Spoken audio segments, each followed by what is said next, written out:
Padang, warga RT 04, RW 13 Perumahan Graha Bungo Pasang, Kecamatan Koto Tangah, Padang, gelar goro bersama di area fasilitas umum kompleks setempat, Minggu, 21 Oktober. Kekompakan gitu terlihat saat goro digelar warga perumahan yang dihuni sekitar 200 kakak tersebut. Mereka membersihkan lahan, yang sebagian memang sudah terlihat bersemak. Membersihkan tali bandar dan menebas belukar di sejumlah titik di pinggir jalan area Fasum dimaksud. Ini adalah goro perdana sejak RT 04 komplek perumahan ini dinyatakan definitif. Dan, secara bersama-sama pula kita akan bangun berbagai infrastruktur dan fasilitas sosial perumahan ini, sebut Ketua RT 04, RW 13, Kelurahan Bungo Pasang.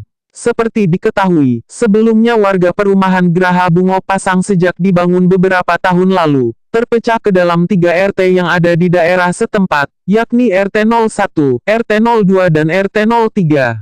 Namun karena jumlah penduduk di perumahan ini dinilai memenuhi untuk membentuk satu RT, maka akhirnya RT yang ada di bawah naungan RW 13 itu pun dimekarkan. Terkait Fasum, menurut Nasruddin, dalam waktu dekat akan dibangun pos serbaguna yang bisa dimanfaatkan seperti untuk pos kamling, posyandu dan pertemuan lainnya. Selebihnya bisa pula dimanfaatkan untuk ruang olahraga. Sementara untuk jangka panjang, di area Fasum ini, tak tertutup pula kemungkinan akan dibangun musala, bebernya. Dia menyebutkan, goro selain bersih-bersih, tentu bisa juga sekaligus sebagai ajang silaturahmi. Semoga kekompakan ini terus kita jaga, apalagi para ibu-ibunya juga dengan sigap menyiapkan konsumsi saat goro, katanya. Dikunjungi Maidestal. Sementara, saat goro berlangsung, warga perumahan setempat juga dikunjungi anggota DPRD Kota Padang Maidestal Hari Mahesa dan Caleg DPRD Padang Dapil Koto Tangah, Yeri Sandi.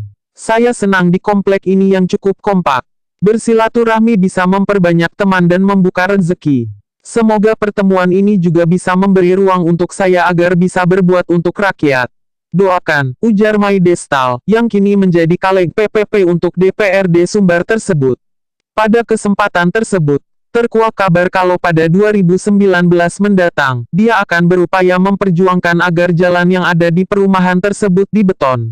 Sedangkan dalam waktu dekat, dia pun telah dan akan membantu pembangunan material pos pemuda dan sejumlah truk sirtukil timbunan untuk jalan tersebut. Ya, terima kasih kami ucapkan pada Pak Esa yang telah peduli dengan komplek kami, ucap Ketua RT Nasruddin, didampingi Ketua Pemuda Reo Angga Fernando, Kasih Pembangunan Khairul dan lainnya.